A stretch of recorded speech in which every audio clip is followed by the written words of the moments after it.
Welcome to Out of the Box with Christine, the podcast for conscious entrepreneurs. Are you willing to step into your greatness? Are you ready to shine? Well, get ready, Truth Seeker. You're in for an amazing ride. And now, here's the host of the show, Christine Blasdale. Hello, everyone. Welcome back to Out of the Box with Christine. I am your hostess, Christine Blasdale. And today I'm super excited that you joined us because I've got an amazing guest. And we're going to be talking how we can get out of our own way so we can be successful in life and in business and in love and in all those facets. My guest today is Faust Ruggiero. I love his name, Faust Ruggiero. I like a pasta. Faust is a therapist, author, corporate advisor, and he's also the author of the book, The Fix Yourself Handbook, using the process way of life to transform your life into a happy, healthy journey. And boy, is it a good time to have you on the show today, Faust. There's a lot of crazy stuff happening. I am thrilled to be here. Thanks for having me on. Well, and one of the things that resonated with me was you've been doing this for many, many years, your ability to connect with people and to get to the nitty gritty of what's holding them back in life. You've also done work with people that seek alcohol abuse, drug abuse. You've worked in the prisons. Why don't you just give our listeners a little bit of an idea of where you've been to get to today to help so many people? Thanks. I always start these the same way. I was that kid that everybody came to and talked to, and everybody has their talent, and mine is listening to people and reading through all the information and coming to some good conclusions. So, did that, went to college, studied psychology, went to graduate school, did all those sorts of things, and then decided that, if I'm going to do this the right way, let's get some experience and let's diversify. So worked on a lot of different places so I can get, all different perspectives on things. And about 30 years ago, 32 now, went into private practice where I still am today, and then put together the approach that I use. And that's now the Fix Yourself Handbook. And with the, because your experience being like, I was impressed with the fact that you also worked in prisons. And I mean, here's a population that a lot of people have just thrown them away.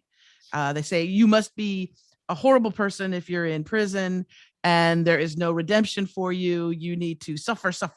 This is the collective consciousness, right? What did you learn with your time there, working in the prisons? What did you learn about human beings and the condition of those folks that are there? Christine, outside of the really evil people, which is probably 10-15% of the prison population, the rest of those folks are pretty much like all the rest of us who just didn't have the brakes, made a mistake, got lost, and then are paying the price. A lot of people get out of prison and put together a very constructive life. So the answer to the question is, I found that they are not that much different from me. They're good people. And if you give people a chance to be good, they usually respond. And especially, and it doesn't matter. I mean, if you're incarcerated or if you're an entrepreneur trying to create a business, a successful business, and reach people, we all have those blocks, those things that keep us small, right? Those things that we get triggered on. And I always say, when I work with clients, I might be talking to a 45-year-old woman from Los Angeles, but I'm actually also talking to that 10-year-old little girl on the playground, right? We're all representative of our lifeline, if you will, our whole timeline. So when we never get rid of that. It's energy that always comes forward. All it takes is that one little string that we need to pull something forward. So you're right. But if we can recognize that in ourselves and we are willing to say, okay, you have the same things I have. You've got a timeline. You made mistakes. There's a kid there that got hurt. Maybe that wasn't treated so well, whatever that is inside you. It's going to come forward. When we understand that that it's going to be there, it's a whole lot easier to deal with what we're seeing when we're dealing with people. And I find it's easier to communicate with the world. So many entrepreneurs, they go at it as this lone wolf type thing, and they say, and there's a smell of desperation many times. Please take my course. Please be my client. Please sign up for this, please. And it has an energy itself, right, that people can feel. Yeah, and it does. and it's something that it's that like trying to convince someone to work with you. Whereas what I've found is that the more that I work on my blocks, on my shortcomings, on the things that my hurts, my little traumas in life, the more that I work on that, I don't need to have that desperational, please, please, please. It's not like magic, but it's interesting. The more you become clear with yourself and work through those things, the more you're attractive to people. And yourself, and as you feel good about yourself, that's what you put out for the rest of the world, and that's why I have the program. You fix yourself first. You go inside, and we all have the powers, we all have the strengths, we all have the tools in us. But what we've done is instead of focusing our energies there to go get it, we now try to bring the outside world in, and we try to follow the crowd, and we try to mesh and be part of all that. And they're not going to let us in anyway. I mean, no one lets anyone in. You really have to fix yourself. So I say, go inside, get what you want, get what is in there, and then start wrapping that around the world. And when I go into businesses and talk with entrepreneurs, I say the same thing. Marketers and all these people are going to come and try to sell you these huge programs, and they're wonderful, and they're full of acronyms and all these steps. And it's going to be the only way it's going to be successful is if you yourself are successful. If you yourself are strong enough to apply those principles and do that in a sustained format. Most people aren't, because their personal life breaks down, and then they can't be part of a team. So you really want to be strong on the inside. Well, and we have this thing that we compare ourselves to others, right? We do that. And that's why social media, I tell people, don't compare yourself to somebody else, because you don't know what resources they have. You don't know what they've been through. You don't know it, because it's so much of what's on social media. And I'm same here. I'm not posting a picture of myself looking really crappy. I'm going to post a picture of myself looking the best that I can. But we tend to compare ourselves.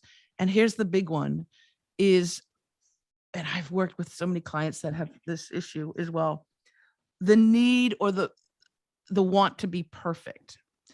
And I always tell people, perfection is an illusion, number one. But number two, people, potential clients, potential customers, they want to relate to somebody. And if you're not perfect, you're like them. And so this idea of trying to be perfect, and boy, we kill ourselves trying to be perfect, don't we? We do. I'm a person of definition. When people come and say to me, I like this, I say, well, what's that supposed to look like? So when you talk about perfection, I'll say, okay, what is that to you? What does that mean? What are you trying to do? And then that's where they stumble.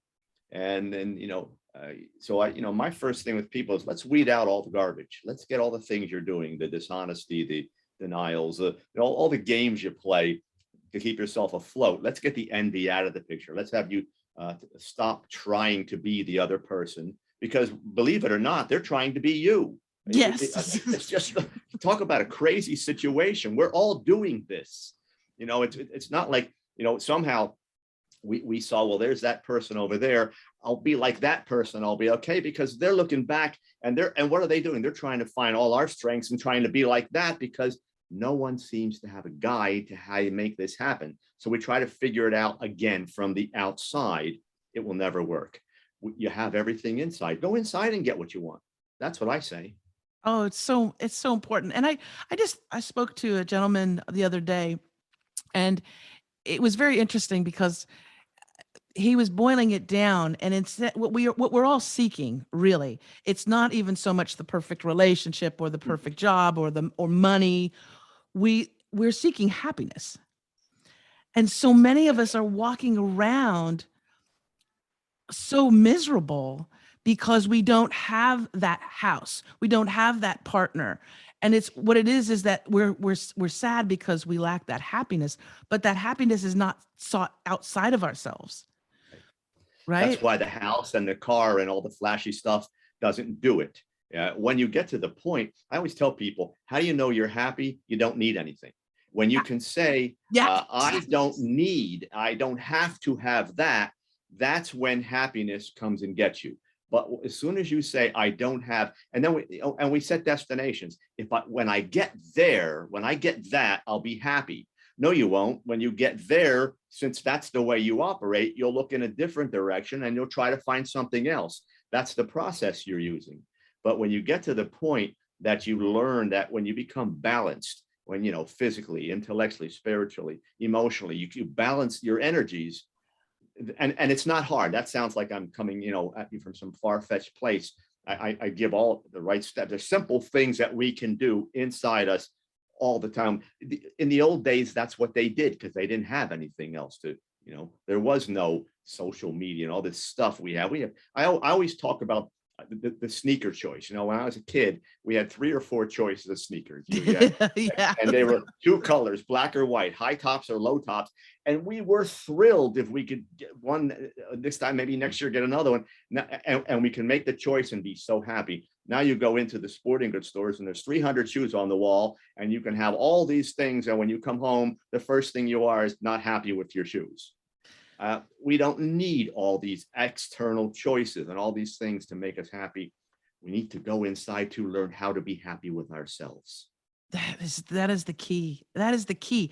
That is the one thing. If I could bottle it up, if I could put it in a bottle and sell it, I'd sell it for very inexpensively so that everybody has access to it, Faust.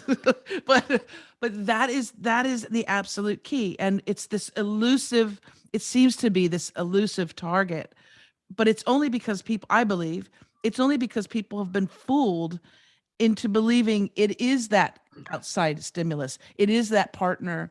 I'm not worthy, or I'm not special until I have someone who loves me.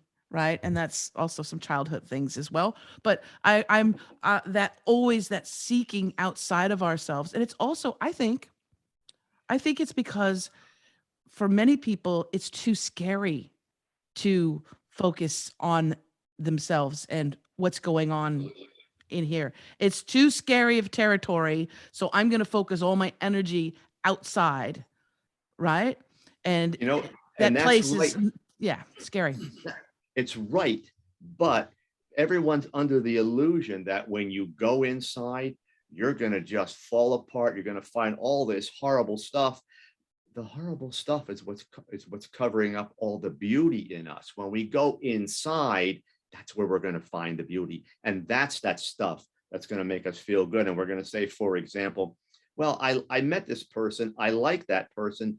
I don't have to have that person. If it goes in that direction, that'll be wonderful. If it doesn't, maybe I made a friend. I don't have to have that car. I have me already. And when I look inside, I look in the mirror, I say, I'm happy with what I saw because I took the time to go in. It's sort of like emptying the garage. It's a beautiful garage, but we piled it full, all the crap for years. We're just going to clean it out is all we're going to do. And if we need help, there's always someone there to help us do it. And then we start getting back to that kid who wasn't beat up in those first few years and can say, I'm feeling that again. It's there. It takes work. Changing your brain is a function of learning over time. And the problem is we want it so fast. We're quick fix people. And we want it so fast that when it doesn't happen, we give up and try a different route. That route will end up the same place as the other quick fix did. We have to be willing to give it time. And I think you have to be willing to say you're worth that time. Oh, that's the self-worth. Yeah, that's the self-worth component. Because again, a lot of people are walking around feeling that they're not worthy. They're not worthy. They may say on the outside, of course I want a great relationship, Christine. Of course I want a successful business. But on the inside, they're saying I'm not worthy, or maybe they're listening to those what their parents were saying, the relationship with money. The relationship with money, a lot of people, they grew up in a household where money is the root of all evil. They saw their parents fight over the checkbook and the bills, right? So their relationship with money or wealth, even though their conscious mind is, of course, I want to be successful. I want to have the ability to go on holiday with my family, or if I need to have that money for some type of emergency, I have it. But on the subconscious level, it's those same tapes playing over. Oh, money is going to create a problem in my life, right? All that external stuff. I ask one of my favorite questions to ask couples when they come in for counseling. I'll ask each of them, I'll say, why would this person love you? And then they go quickly to performance answers. Well, I can do this. And I say, stop that. I didn't ask what you can do that they love. I want to know, what about you, the person, this person would love? And they stop right there. They don't know. They'll even ask that question of each other. Why do you love me? I'm in a relationship. I know why she loves me, because I know who I'm trying to be. I'm going inside. I'm taking all the stuff off that doesn't belong there. I'm not telling you by any means that I'm some wonderful person someone would love to be with. But I very humbly and with a lot of gratitude, I will say, I'm really working hard to be this person. So I'm in contact with who I am inside. And that's what that person gets to love. Because I can come home and mow the grass, and I can build something new on the house or buy the new car. If you love me for that, I'm running. Believe me, I'm getting out of here. Yeah. What happens when I can't do that anymore? You're out. Yeah, I'm out of here. Well, that's because so many people, they get together, they marry each other, all because it's all just a physical thing. It's just like, oh my gosh, you make me feel so desired and wanted. And they haven't established, first of all, they haven't fallen in like with each other. They haven't become friends first. They haven't gotten to know each other. My wife and I had, for 6 months, we were communicating. We didn't get together for 6 months. So we had time to talk about our those little things in the closet, and our fears, our worries, and all of those things. And we got to really like each other. So And then when we got, decide if you want to go to the next step. yes, then when we did get together and was like, oh my goodness, well, this is the person, she's my human. And we've been married now for quite some time. But so many people rush that process because it's like a hit. It's like it's a line of cocaine. It's like, You know what? You're that right. feels good. And people are lonely. And I always tell people, and I came to this finally in my life many years ago, where I said, when I'm alone, I'm not lonely. But people who are alone believe they are lonely, so they go seek out someone to fill that void.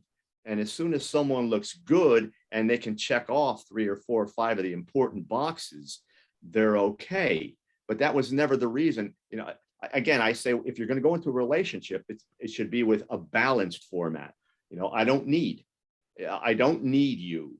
And if I don't need you, then I'm going to take the time to learn about you and appreciate you, and I'll find all those little things. But if I need you, I'm not interested in those things. I'm interested in what you're going to do to fill those voids, so I don't have empty spots. Yes. Well, so I never get to know you. And if you're doing the same thing, we never got to know each other. And then that happens while we're getting married. And you know what that's going to be? That's going to be negative, and we didn't learn how to get through it, and we're stuck with it now.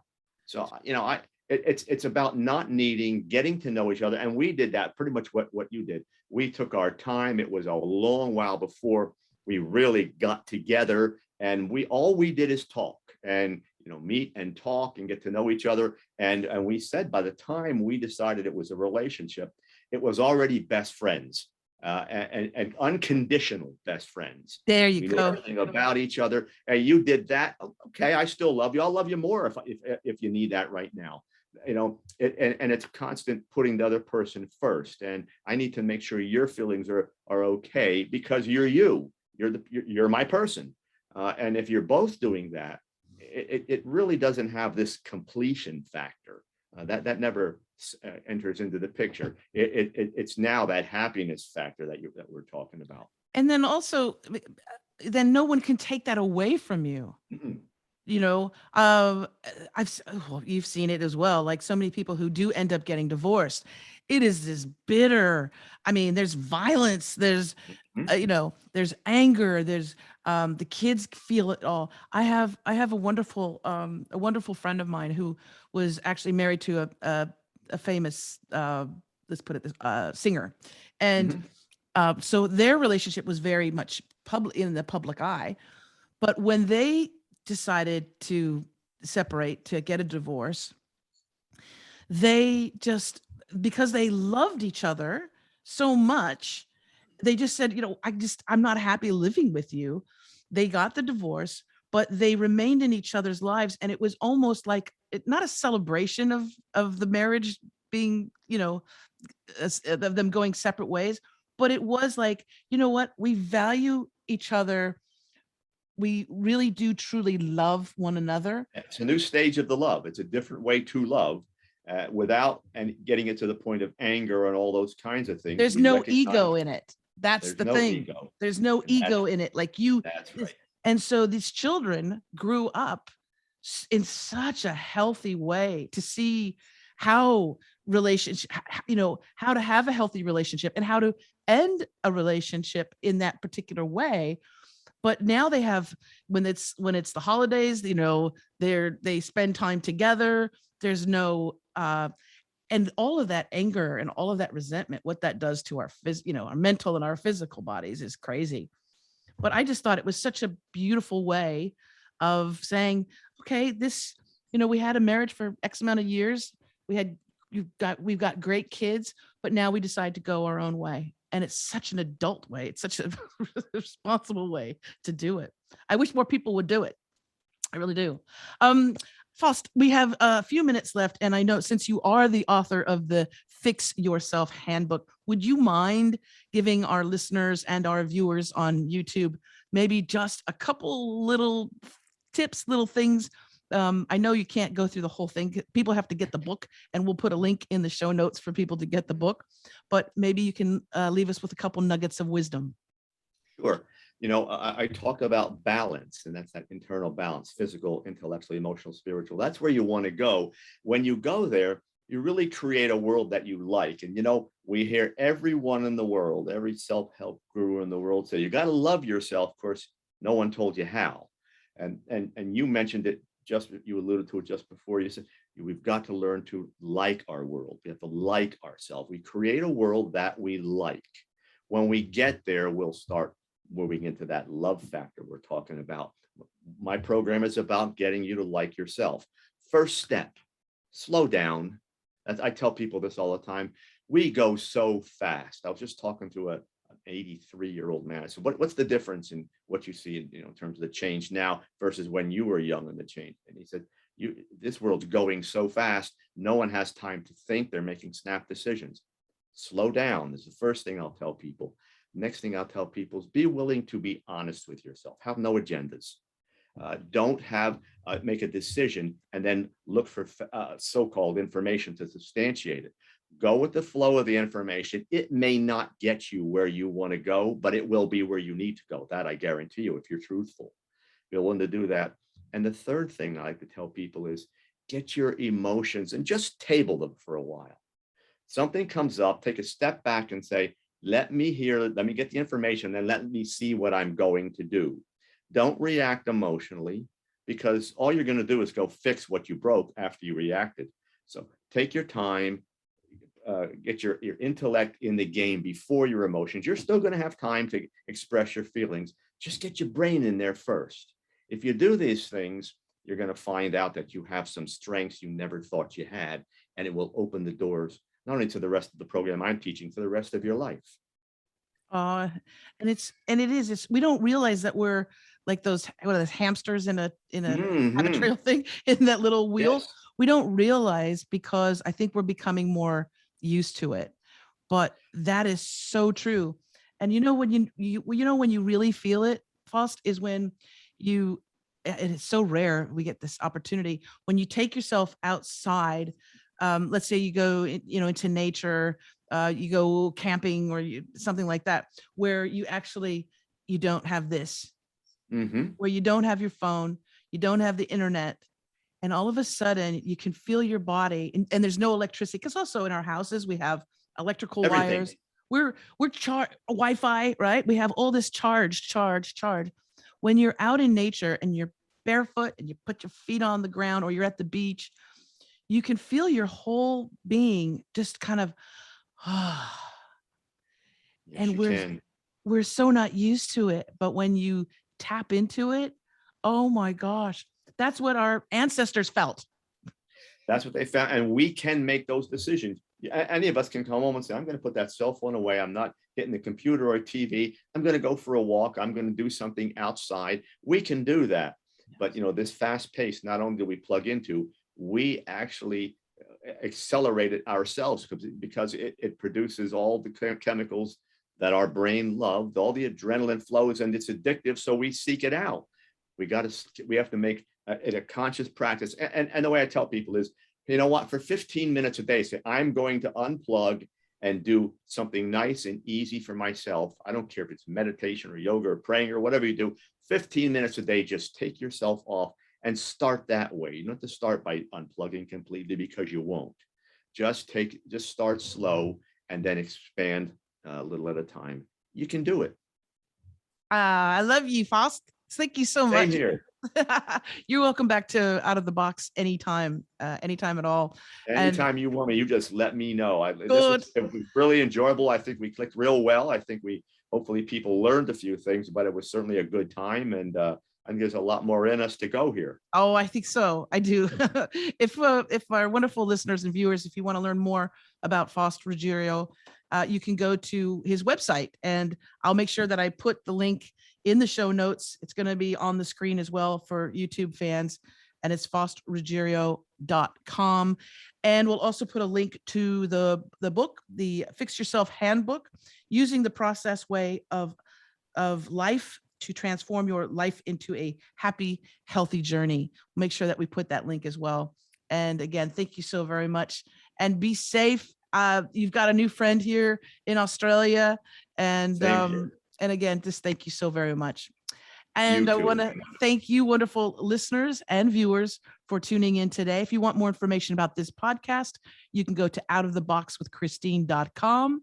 And if you want more information on me, you can go to christineblasdale.com. All those links will be in the show notes. But whatever you do, please like and subscribe, and tell your friends and family about this particular episode. You can share it easily. If you're on YouTube, you can share it, hit the share button, and make sure you send this to somebody who you think could benefit from it. Until next time, as I always say, remember to think outside that damn box. Bye for now.